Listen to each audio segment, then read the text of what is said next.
Halo sobat sehat semua, Assalamualaikum warahmatullahi wabarakatuh. Salam jumpa kembali dengan saya Sugito di channel Berbagi Sehat, channel edukasi dan motivasi seputar asam lambung, GERD, anxiety, psikosomatis, berdasarkan pengalaman saya sebagai orang yang pernah mengalami gangguan asam lambung, GERD, anxiety, psikosomatis.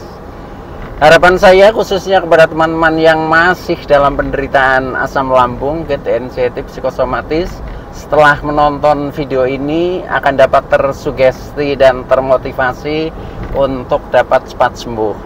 Saya bisa sembuh, insya Allah teman-teman pasti juga bisa sembuh, badai pasti berlalu. Baiklah teman-teman, pada kesempatan kali ini saya akan berbagi seputar asam lambung, GERD, anxiety, psikosomatis dengan topik menjaga agar asam lambung tidak mudah kambuh.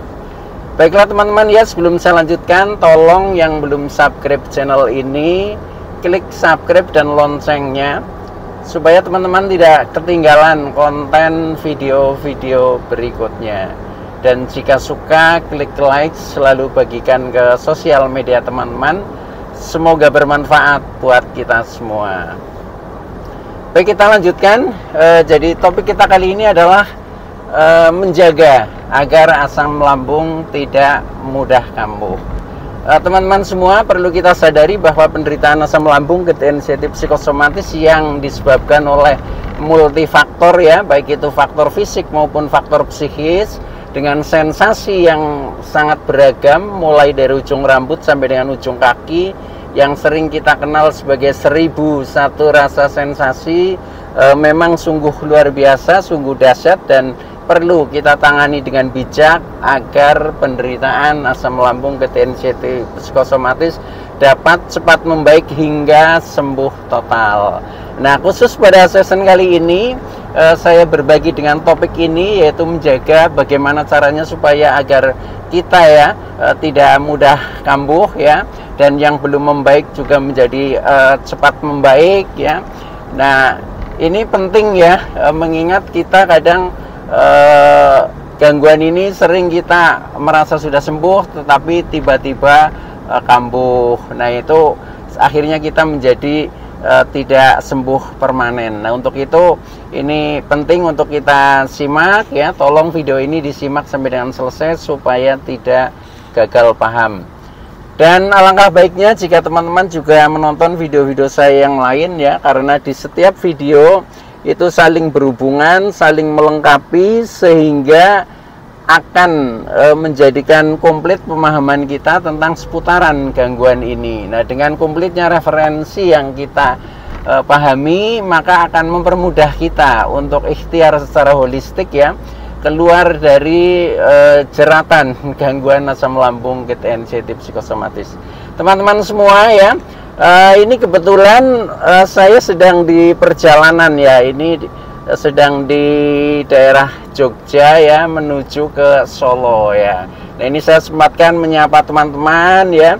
Mudah-mudahan teman-teman yang merasa tidak nyaman, masih dalam sensasi ini itu dan lain sebagainya ya, ini menjadi termotivasi dan menjadi cepat membaik. Allahumma amin ya robbal alamin.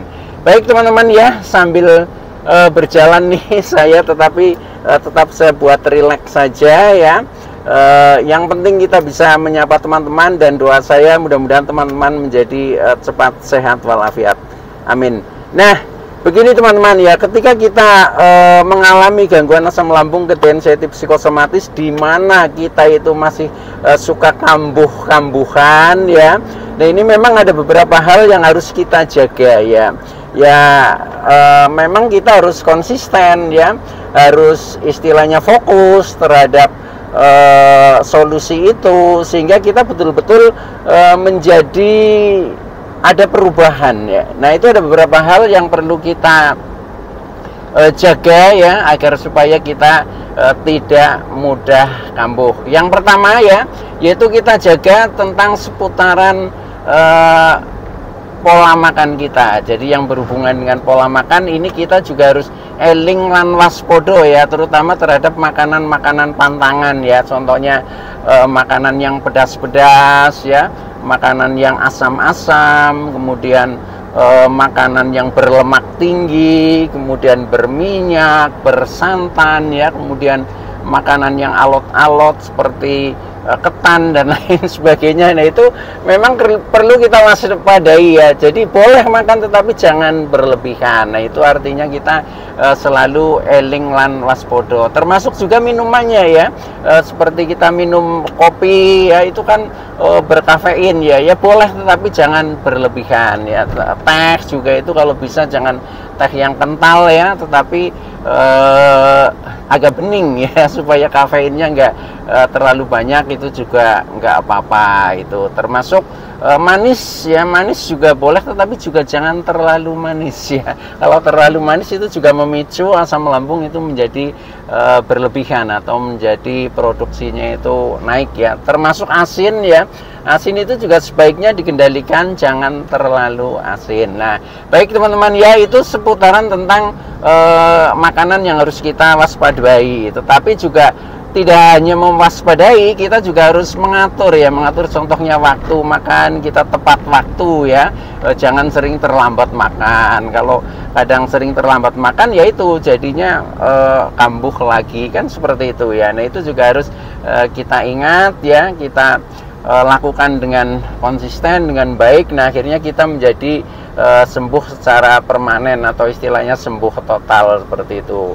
Nah baik, itu seputaran yang berhubungan dengan pola makan ya. Tetapi tidak hanya cukup itu ya, karena asam lambung itu kan ini apa, penyebabnya multifaktor. Maka hal-hal yang harus kita perhatikan juga multi juga faktornya ya. Nah faktor yang kedua yaitu yang berhubungan dengan pola hidup kita atau gaya hidup kita. Nah ini juga sangat menentukan ya. Ketika kita misalkan kecapean ya, gara-gara mungkin kita begadang, gara-gara kita mungkin melakukan aktivitas dengan jam terbang yang sangat tinggi, nah itu akhirnya nanti juga imunitas tubuh akan menjadi lemah ya. Nah akhirnya kita juga mudah kambuh lagi itu. Maka itu harus dijaga ya tentang pola hidup kita. Kita biasakan hidup sederhana ya, tetapi tetap selalu sehat lah, seperti itu. Nah artinya kita boleh melakukan apa saja, kegiatan apa saja, tetapi tidak usah ngoyo, istilahnya seperti itu. Jadi kita bagilah waktu-waktunya ya.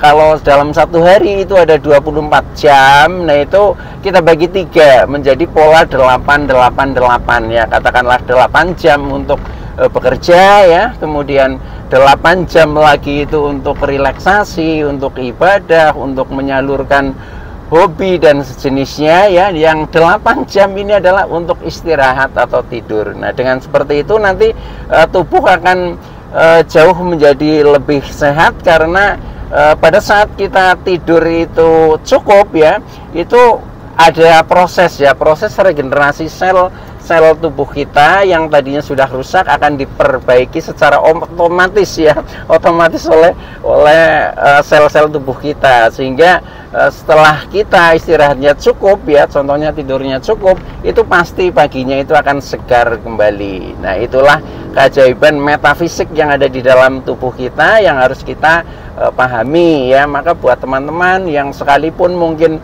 sedang banyak job ya, banyak ini apa kegiatan, itu kita harus istilahnya tetap eling dan lan waspodo ya. Jadi kita jangan terlalu ngoyo, tetapi kita sesuai dengan porsinya lah, seperti itu.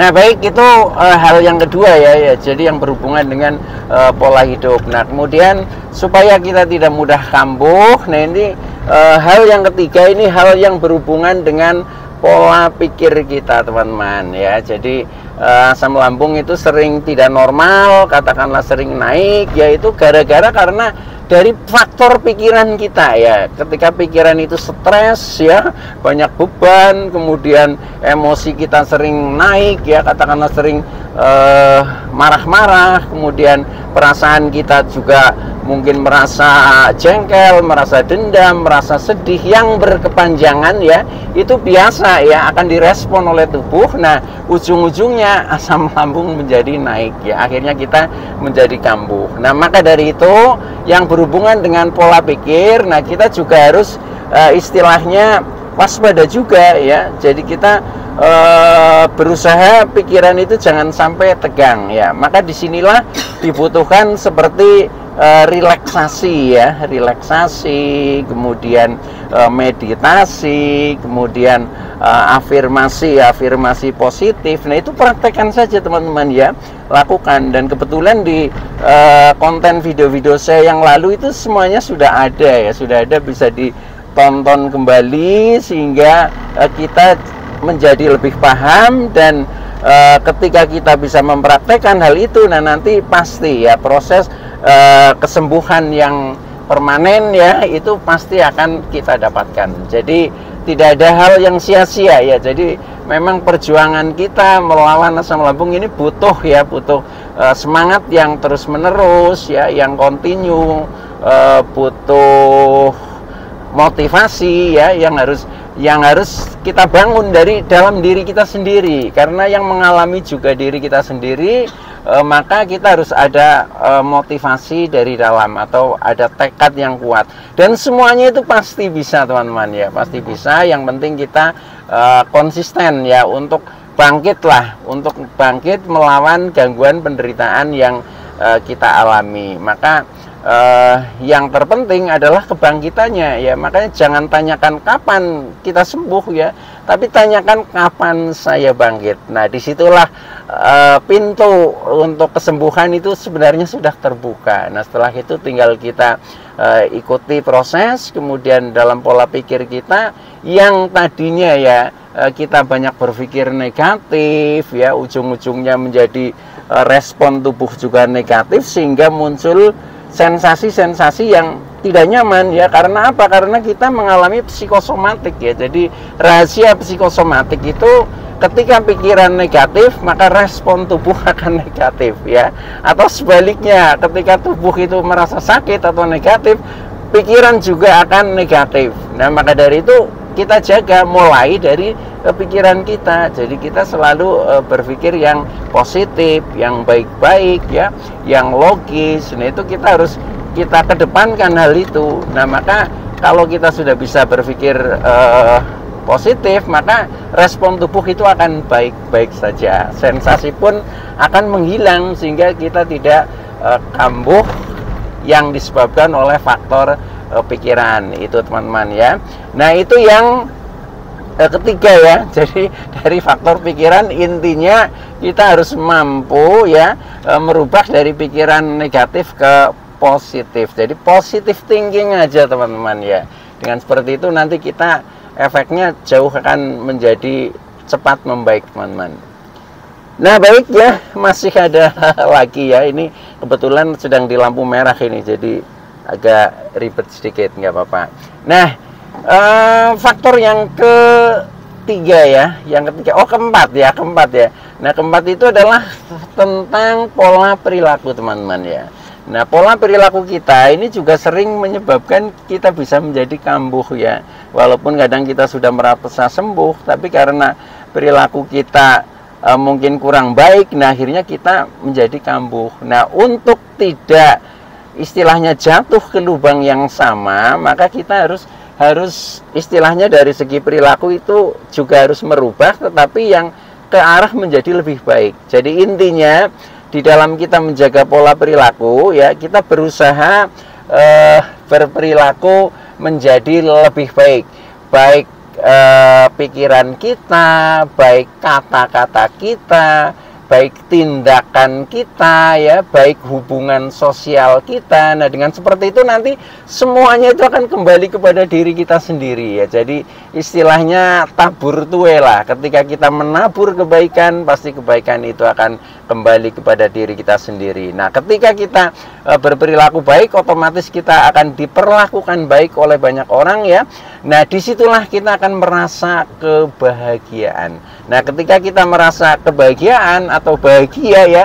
Bahagia itu adalah sehat ya. Maka dengan kita merasakan kebahagiaan ya, maka tubuh kita menjadi semakin sehat, termasuk asam lambung yang mungkin tadinya ya menimbulkan banyak rasa, banyak sensasi tidak nyaman, itu pun akan berubah. Kita menjadi lebih baik lah, menjadi lebih baik, menjadi lebih energik ya, menjadi lebih ceria dan seterusnya. Nah itu karena rasanya nyaman. Nah itu sebenarnya karena hasil dari kita setelah menabur kebaikan. Jadi dari perilaku kita sendiri. Karena masalah datang itu juga kadang dari diri kita sendiri. Nah itu yang perlu kita sadari teman-teman, di dalam kita menjaga pola perilaku kita. Baik ya, yang terakhir nih yang perlu kita jaga agar asam lambung kita tidak mudah kambuh ya. Ini karena sebabnya multifaktor ya. Ini faktor yang kelima ya, yaitu tentang pola spiritual teman-teman. Spiritual ini berhubungan dengan keyakinan kita teman-teman ya. Jadi keyakinan kita ya, kita paham bahwa setiap orang itu punya keyakinan ya. Contohnya beragama ya, setiap orang itu juga punya agama masing-masing. Nah tetapi intinya adalah ya,